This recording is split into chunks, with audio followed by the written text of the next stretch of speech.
Robinhood is finally in Europe, but investors need to know this is not the platform US users know. This European version is built around crypto and tokenized assets.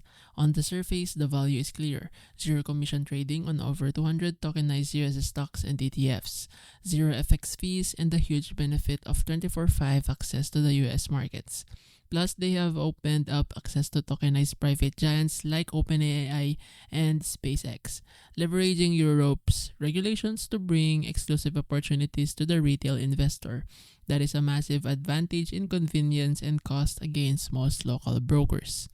But the brutal truth is that you are not buying the actual US stock. When you buy a tokenized asset, you are purchasing a derivative contract from Robinhood, which merely tracks the price of the underlying share.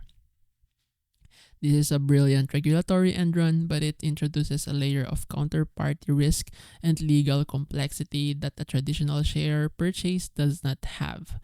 The platform is slick, but it remains limited in scope. You won't find traditional assets like mutual funds or bonds here. So is the Robinhood Europe worth it for the casual investor whose main goal is easy, low-cost exposure to US market movements? The answer is a qualified yes. It's the simplest way to get in the game. But for a serious long-term investor who needs to own the actual security for voting rights, guaranteed custodial protection, and full legal ownership, the tokenized model and limited asset selection make it a significant compromise. It is high convenience, but it comes with a definite trade off.